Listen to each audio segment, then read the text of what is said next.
Kaixo lagunok, zer modu zaudete? Aurreko mintzasaioan nork aurkeztu nuen, baina ikasle batzuk falta zineten eta horregatik berriro egingo dut. Bueno, hasteko nor aditza gogoratuko dugu eta oso ondo dakizue ni naiz, iaiz, ura da, gu gara, zu zara, zuek zarete eta haiek dira dela aditza. Tira, nork ere gogoratuko dugu. Orain arte, nork badakigu. Nor hirugarren persona, adibidez, nik Mikel ikusi dut. Zuk Mikel ikusi duzu. Zuek Mikel ikusi duzue, eta haiek Mikel ikusi dute. Plurala denean, guk Arantxa eta Garbine ikusi ditugu. Zuk ikusi dituzu, zuek ikusi dituzue, haiek ikusi dituzte. Bueno, hori badakigu. Orduan, nola egiten ditugu nork eko forma guztiak? Adibidez, nola esaten dugu zuk ni. Zuk ni. Bueno, orduan hasi behar dugu lehenengo ni aditzetik, hemendik. Ni naiz, orduan jarriko dugu. Ni. Bai, orduan nahikoa da adibidez zuk ni ikusi nauzu. Zuek ikusi nauzue. Haiek ikusi naute. Bueno, bigarren persona jartzen badugu da hemen bezala iaiz. Beraz, baina hori utziko dugu.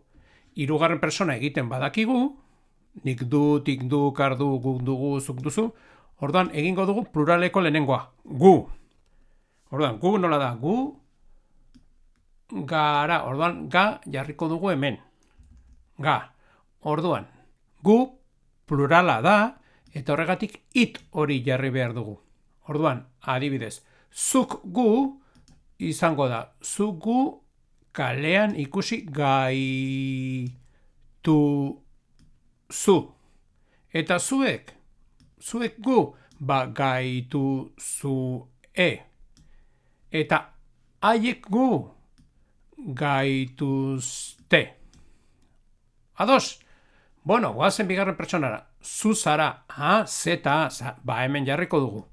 Hau, euskararen gauza arraro bat da. Zu pluralarekin joaten da. Eta gainera, pluraleko it hartzen du. Orduan, adibidez, te quiero esan nahi baduzu, nik zu, zu hemendik hasiko gara, zu, nik zu, maite zaitut.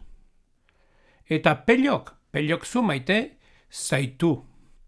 Eta guk zaitugu, eta haiek zaituzte, bale.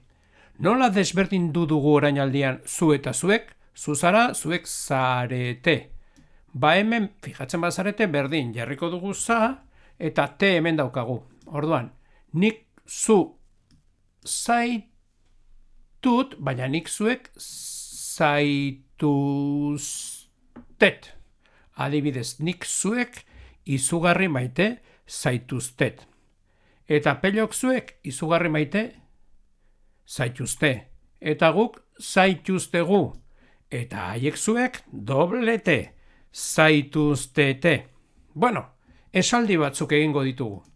Zuk ni kalean, zuk ni, beti nor format ikasten da. Na ukan aditza, zu. Zuk ni ikusi nauzu. Zuek ni, bueno, berdin, ni zuek, nauzue. Bai.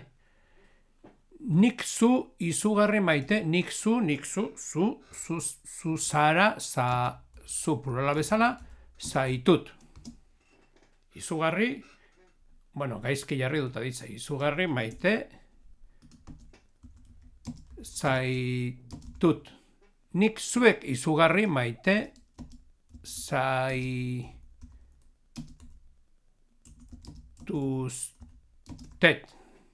Hau da hori, teori hori da. Nik zu zaitut, nik zuek zaituztet.